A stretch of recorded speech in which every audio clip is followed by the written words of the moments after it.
السلام عليكم ورحمة الله وبركاته. ازيكم يا حبايبي؟ عاملين ايه؟ يا رب تكونوا بخير. النهاردة ان شاء الله حبيت اشارككم كده حبة مشتريات خفيفة، يا رب يعجبكم. بس قبل ما نبدأ بالصلاة على سيدنا محمد. اللهم صل وسلم وبارك على سيدنا محمد. يا ريت لو اول مرة تشوفيني تشتركي في القناة وتفعلي الجرس عشان ان شاء الله بإذن الله يوصلك مني كل جديد. تعالوا كده شوفوا، انا جبت كده حبة مشتريات زي ما قلنا خفيفة كده. ده كان انا طقم التوابل اللي هو الدوار دوت اتكسر، فحبيت ان انا اجيب واحد تاني يعني. فلقيت حاجات كتير بصراحة، كلها يعني اللي هي العرايس دي، اللي هي الطقمة الكبيرة، بس ما فيهاش بقى حاجات كتير. وانا محتاجة بصراحة اللي هي الدورات ديت علشان تنفعني في التوم الباودر، بصل الباودر، حاجات اللي زي كده دي. افتحها معاكم كده، بس طبعا ما لقيتش اللون دوت، فانا مش عارفة بقى اللون دوت بقى ايه هيبقى ماشي بقى مع المطبخ ولا لا. هو كده بالشكل ده اهو. هما 8، 4 تحت و4 فوق.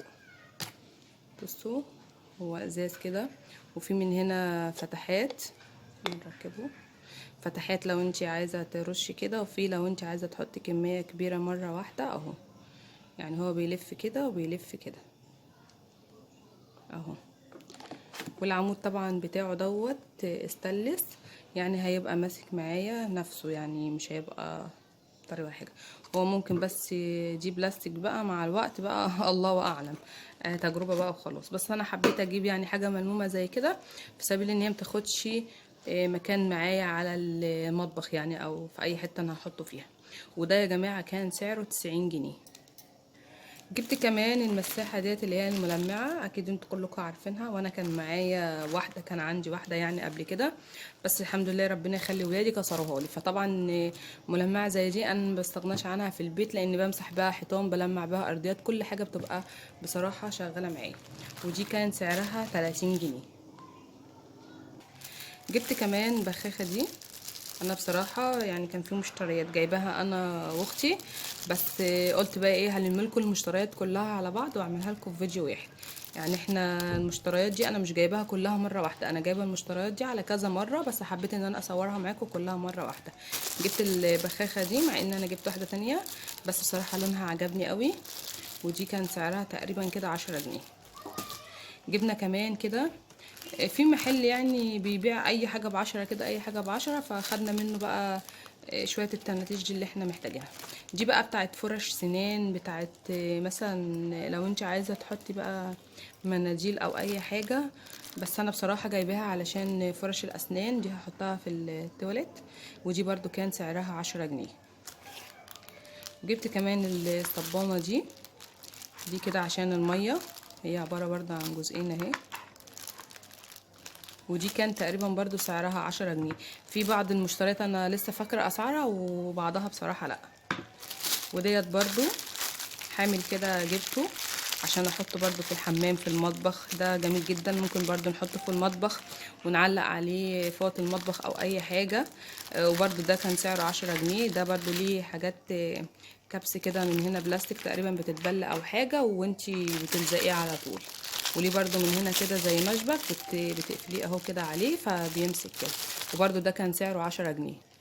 جبت كمان بكرة مشابك بكرة علبة مشابك كده. طبعا انتوا عارفين المشابك بقى والشتا والغسيل وكده. وديت كان سعرها 7.5، فجبت كده دستة، هي حلوة. جبت منها واحدة، المفروض كنت جبت منها 2. دي سعرها 7.5. بنتي طبعا قاعدة جنبي بتقولي كنت جبت منها 2. جبت المضرب دوت شكله عجبني يعني. ده والله جايباه ب17.5، وشفته في المحل اللي هو ب10 جنيه، في منه هناك ب10 جنيه. فمش عارفة يعني هيختلف في ايه، مش عارفة، تقريبا على ما اعتقد كده هما الاتنين زي بعض. يعني انا جايباه ب17.5، بس شفته في المحل اللي بقولكوا عليه دوت ب10 جنيه. جبت كمان اللي هي الأكياس الحراري ديت بتاعت الفرن. جبت منها جبت واحدة كده. الواحدة دي بيبقى فيها 3 أكياس، 3 بالظبط دوت سعر الظرف الواحد دوت برضو 10 جنيه. جبت كمان الكيس دوت كده بتحطي فيه الشرابات علشان ما تتوهش منك كده في الغسالة الاوتوماتيك هنا وهنا، بصراحة بيريح. جبت برضو الكيس دوت تقريبا كده تقريبا ب5 جنيه بقى، مش فاكرة. دي من ضمن الحاجات اللي انا بقول لكم مش فاكرة تمنها، لا ب5 لا ب7.5. وجبت كمان المصفى دي بتاعت البطاطس. انا كان في نوع بصراحة جبته قبل كده واليد بتاعته دي اتخلعت، فبصراحة جبت دوت لقيتها محملة جدا، ولا بتقعد تلق معاكي كده ولا كده. بصوا هي ناشفة جدا. دي تقريبا كده ب22.5 اهي، جميلة جدا. وانا لما بقول للراجل هناك في المحل راح قال لي لا خدي النوعية دي وعلى ضمانتي، حتى قعد يشدلي في اليد جامد كده ما تشدتش. جبت لهم كمان الشلوموهات ديت، بنتي قاعده جنبي طبعا ومش مبطله. جبت لهم الشلوموهات ديت، دي كده فيها 4 عليها اشكال حلوه كده عشان العصاير بقى والحاجات دي. بس طبعا بقى الخناقات هتشتغل على كل واحد مين هياخد انهي لون، وكل واحد عايز اللون اللي التاني هياخده. انا عارفه. دولت كده ب11 جنيه، مش عارفه الجنيه ده فرق ايه يعني، بس هو ب11 جنيه. جبت كمان القالب دوت، ده ممكن بقى لو في كيك مثلا من العجينة باينة ولا حاجة تفضيهم فيه، وهتبقى برضه عملت شكل حلو. او ممكن تستخدميها في الرز والحاجات اللي احنا بنعمل بيها اشكال ديت وكده. وده كان سعره 17.5. جبت كمان القالب دوت، ده ما كانش عندي اللي هو القالب المدور دوت، جبته. ده كان تقريبا كده يعني ب35 جنيه. هو مقاسه كده وسط، يعني ينفع كيكايه كده متوسطه. ميدن ان شاينا، هو صيني يعني. بس برضو حلوة، انا جربت الماركة دي قبل كده عند اختي وعجبتني بصراحة فجبت منها. جبت كمان السكاكين دي، انا عندي مشكلة في السكاكين، دايما بحب السكاكين الحامية وبروح اسنهم والله وكل حاجة، وخلاص السكينة بتجيب عمرها الافتراضي كده تلاقيها من هنا تقوم مكسورة وتقعد بقى تتني معايا كده وكده.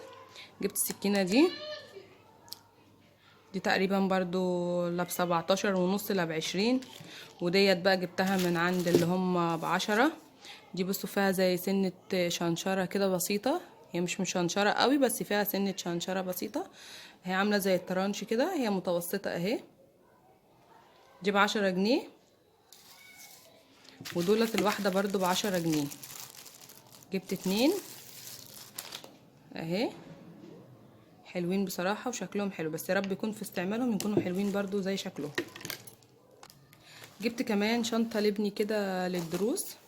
طبعا احنا عندنا شنط المدرسة جديدة بصراحة زي ما هي، بس كنت محتاجة حاجة للدروس كده خفيفة، تكون زي قماش خفيفة كده تتغسل وتنشف على طول. فجبت له حاجة زي كده بسيطة اهي، هي طرية جدا، لها سوستة كبيرة من هنا للكتب اهي، وتقفلها بصراحة من جوه حلو قوي.